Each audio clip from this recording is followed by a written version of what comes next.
Welcome back, everyone, to another edition of Combat Corner, powered by Come On Now, the podcast. I am your host, Rudy Rodriguez Showmont.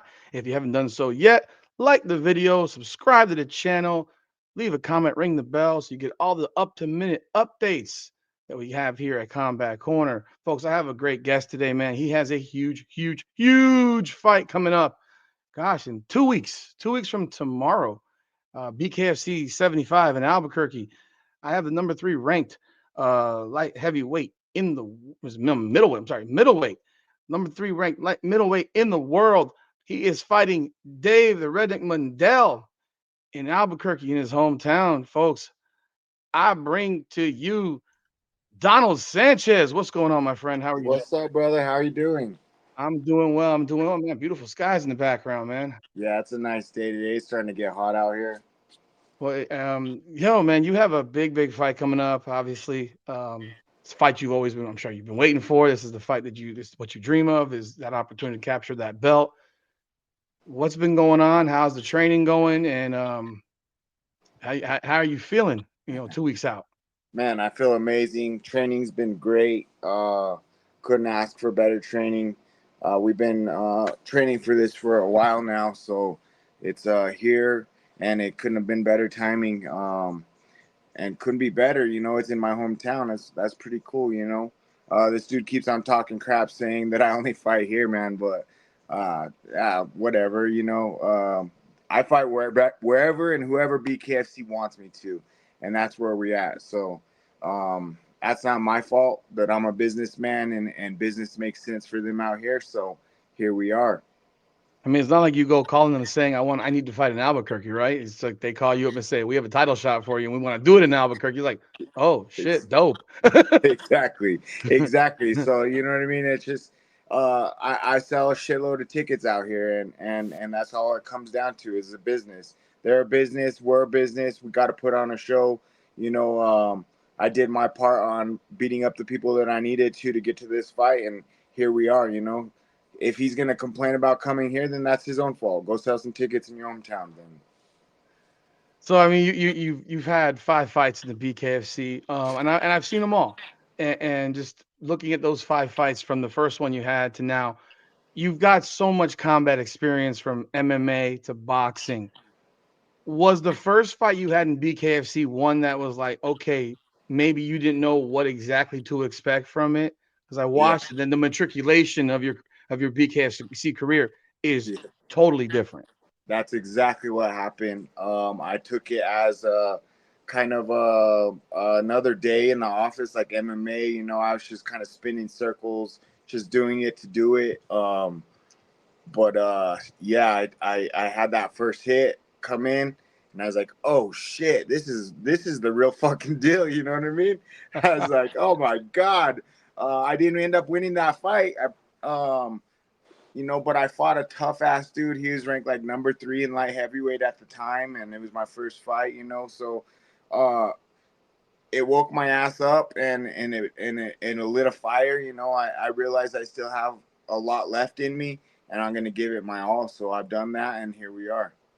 Yeah, because that was at light heavyweight, so that was at 85, and now you're fighting at 75. Yeah, Did you feel the size difference in that particular huge, fight? Because he was massive.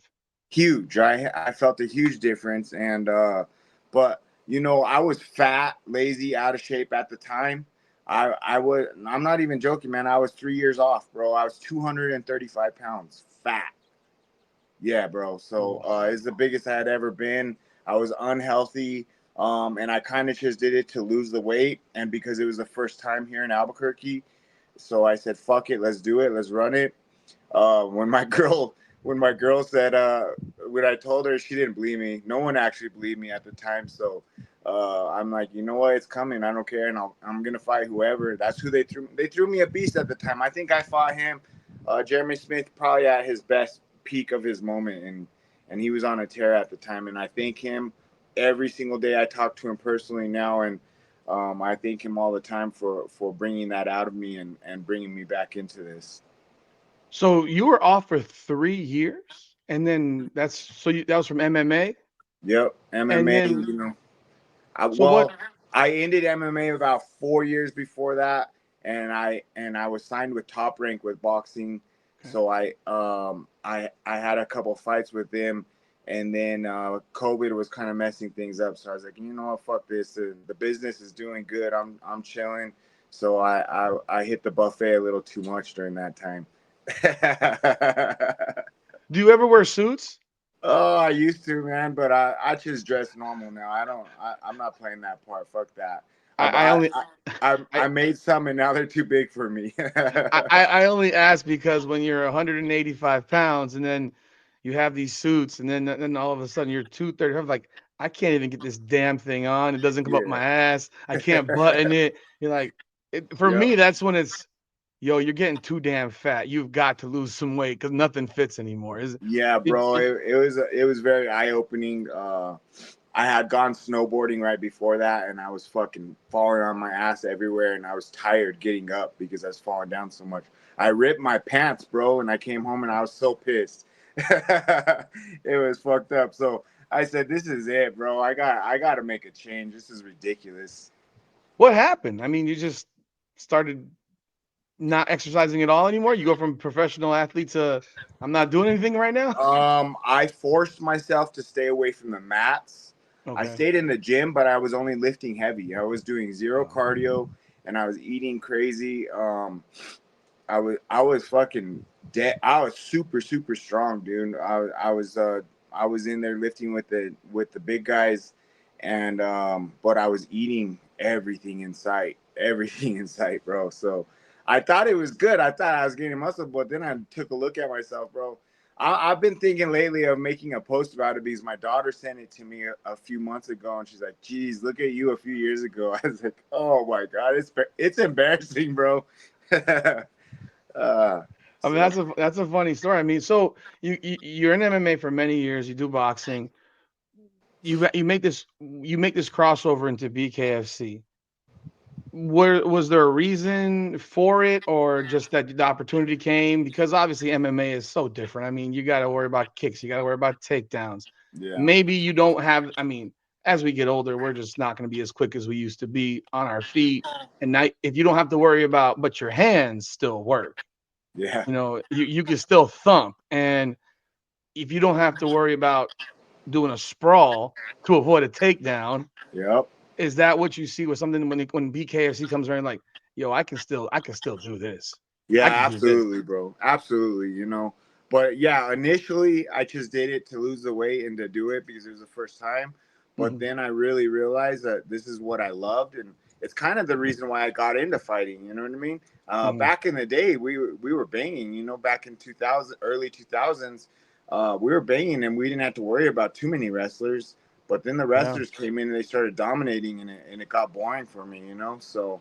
Um, this is a way for me to express how I like to stand up and bang, and it's modern day gladiator shit. That's all it is.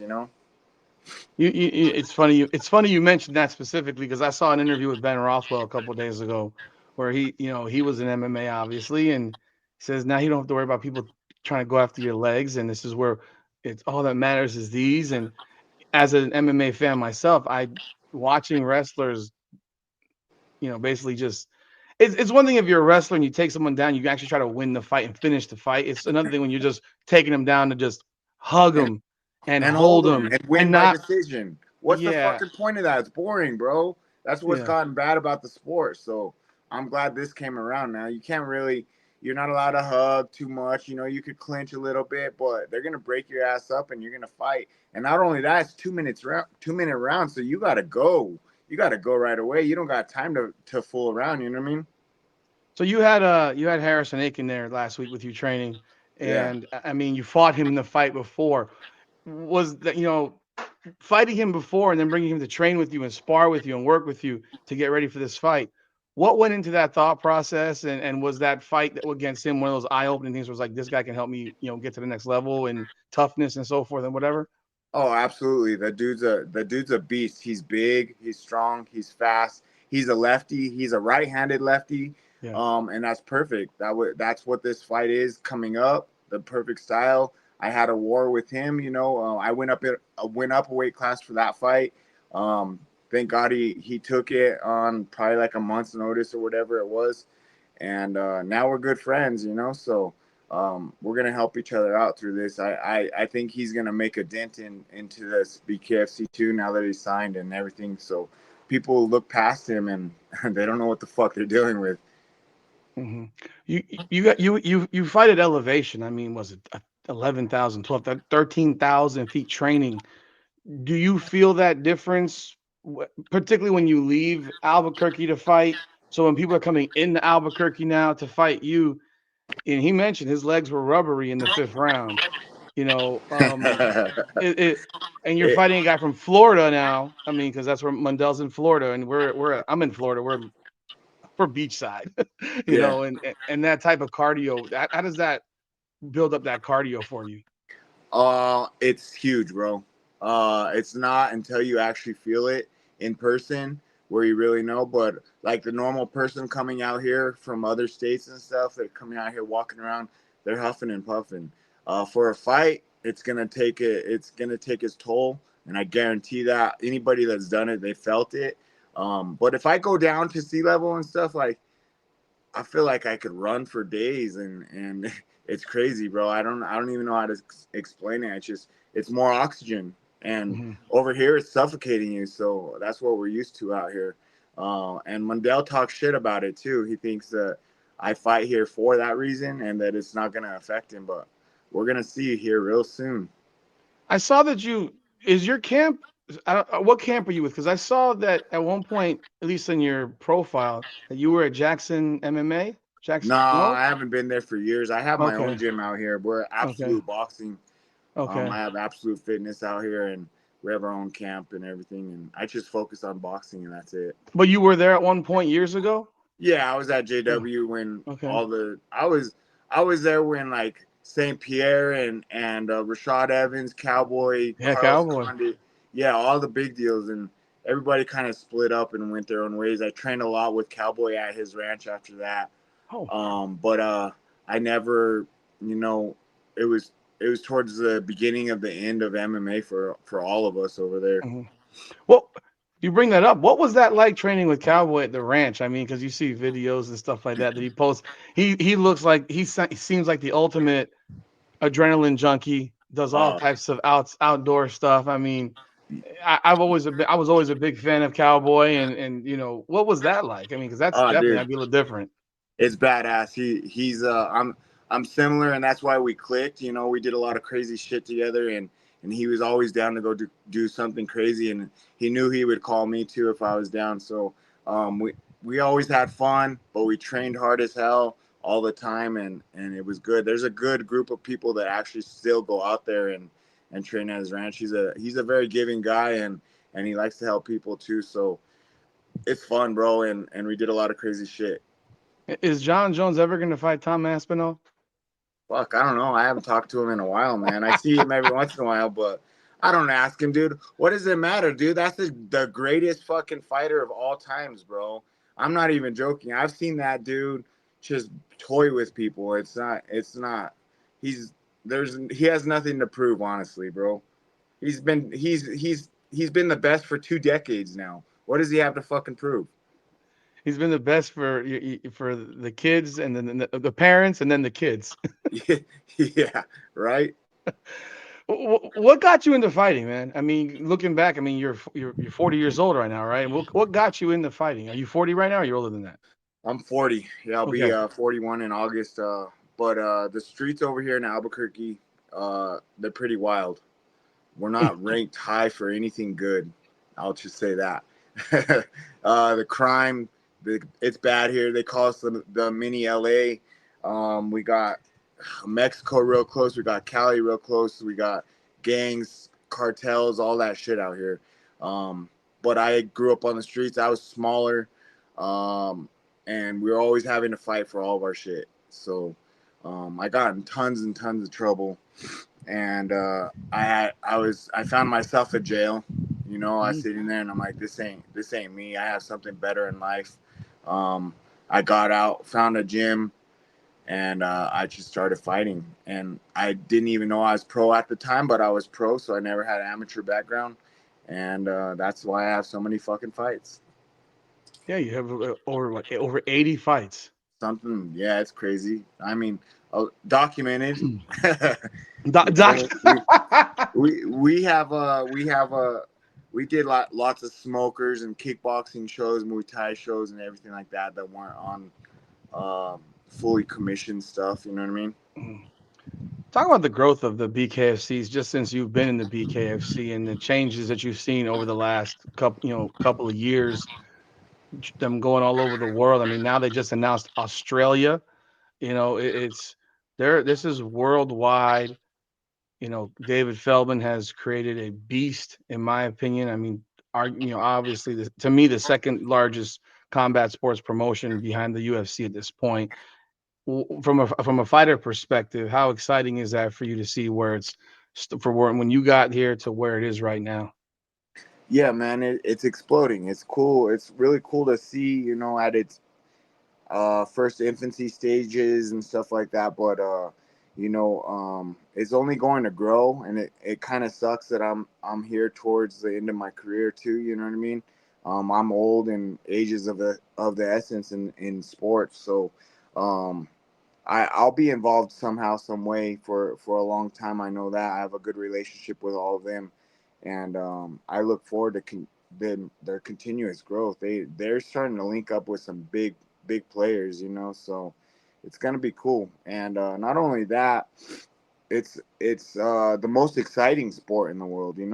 It's not only the fastest growing sport, but like unlike MMA, we can't have a good athlete or wrestler or something come in and nollie this fight. You know what I mean? So we have you have to go in there and actually scrap it out. That's how this is. I don't see someone else coming in here nullifying the action on this. So I mean, there's like Floyd Mayweather that people talk shit about. He doesn't fight, he counters and everything. Dude, that dude, if you actually watch, he countered, he made them miss, and then he hits them and fucks them up. So they can't talk shit about that. You know what I mean? They say it nullified, but nah, he. Nah, I don't see that happening in bare knuckle. When you watch, like, I think it was a couple of weeks ago, the card where you had the fight with Jose Naldo Silva where he gets dropped 3 times.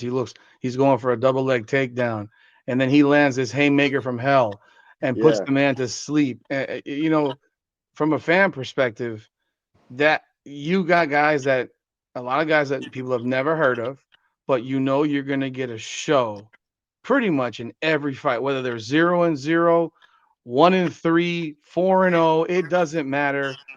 There's always that chance to land that big shot. And from what do you see that, as a fighter from that perspective as well? that's what's so dangerous about it. Every shot counts as bare knuckle, not like in regular boxing. You have these padded gloves, and you could take an off shot or something. But it's the shots like that like it gets through and it hurts, and that's actually why I want to be an advocate of why this sport is much safer than regular boxing, because you could take way more hits with boxing gloves than you can with this. You're going out with this one punch, one swing, one fuck up, you're done. You had a fight, one of your fights. I forgot the name of the guy, but you hit the dude. He drops. He gets back up and almost does like a stanky leg. And this was, I think, 2 fights ago. And then he rolls into the ropes and the fight was stopped because, I mean, he was completely gone. Yeah. When you land that punch, do you know? Oh yeah, man. You could feel it. You could feel it go in, and it's just it was solid. Maybe he could have, if he wouldn't have tried to stand up right away, he could have made it, but he was going out after that for sure. So um I give him props for getting up, trying to get up. Uh that's heart right there, you know what I mean? You got to have heart and guts to do that shit. So a lot of people will just get hit and fold and lay there and just quit. Um, but this is the toughest sport in the world, and it's real man shit. So I mean, there's some girls out there, but they're doing it too. Like Christina, she's fucking everybody up, but she hits Mhm. like a dude. You know what I mean? So, but dudes hitting dudes like that, it's just the force of it and everything. You're gonna find out who's a bitch and who's not. Okay, so when he gets up, do you at some times do you think, God, I actually hope he gets up because now this is really going to be a highlight. Yeah, for sure. Absolutely. And honestly, I thought that with Harrison, bro, but that motherfucker just kept coming. So you know that fool has balls. He's gonna keep coming after your ass. Like all these people were putting him down, and I'm like, bro, I'm never looking past any fight, and he showed it in that fight too.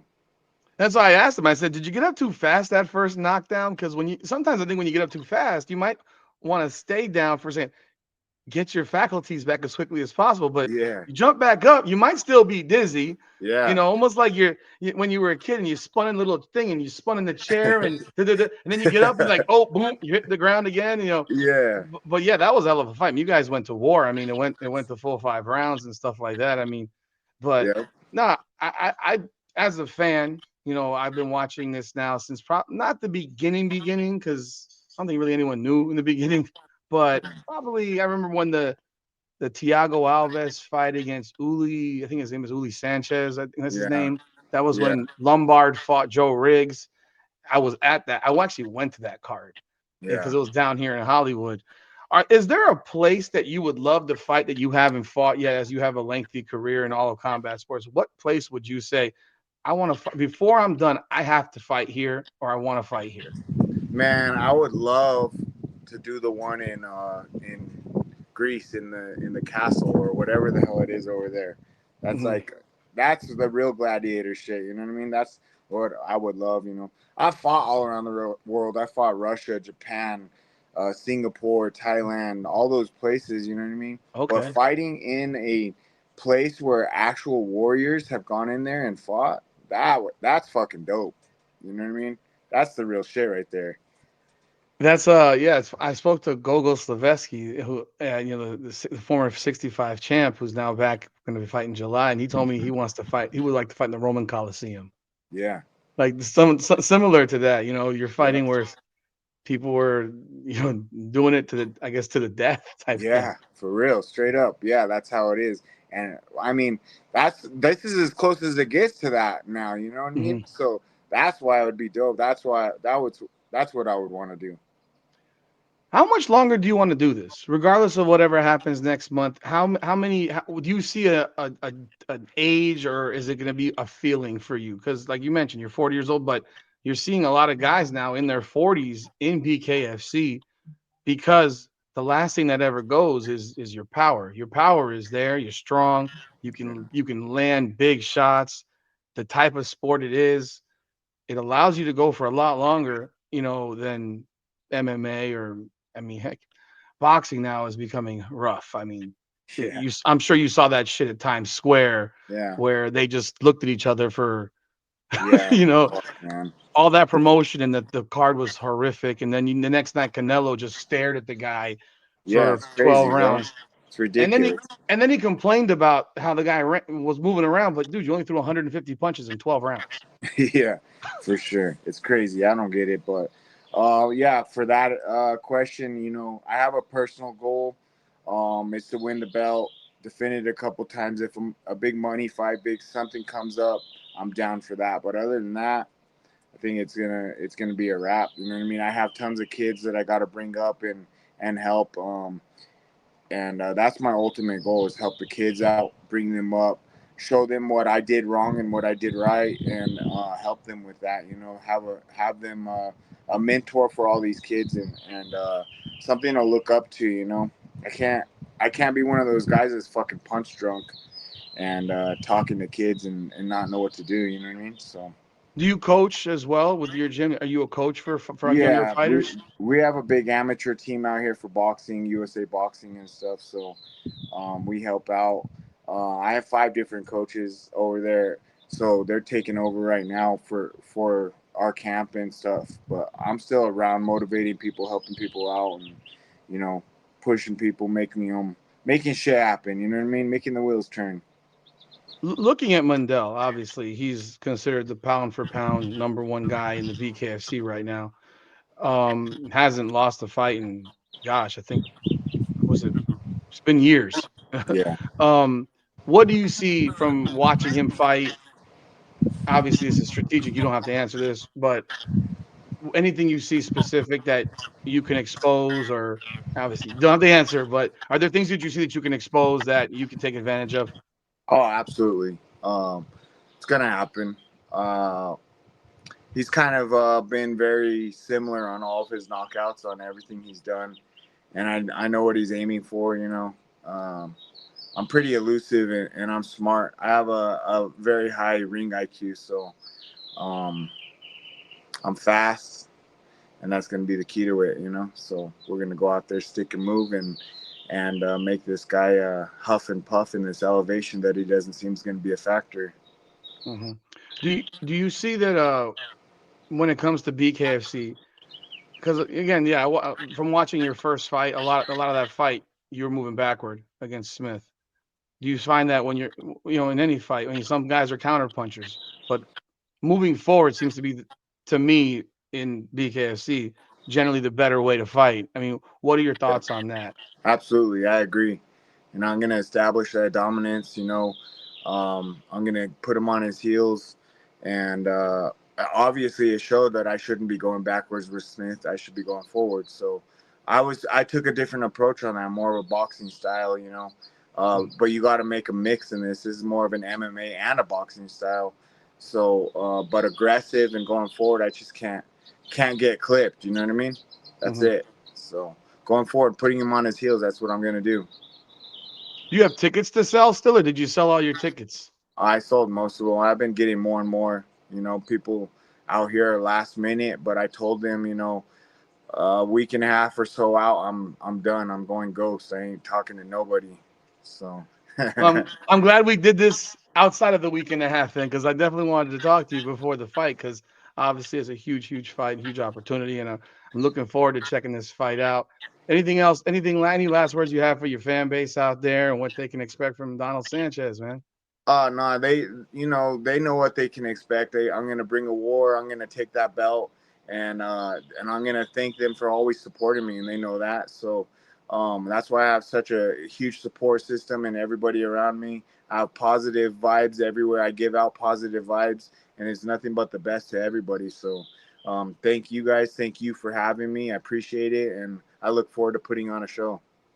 Ladies and gentlemen, Donald Sanchez, he is fighting for the middleweight championship in 2 weeks against Dave the Redneck Mundell in Albuquerque, New Mexico.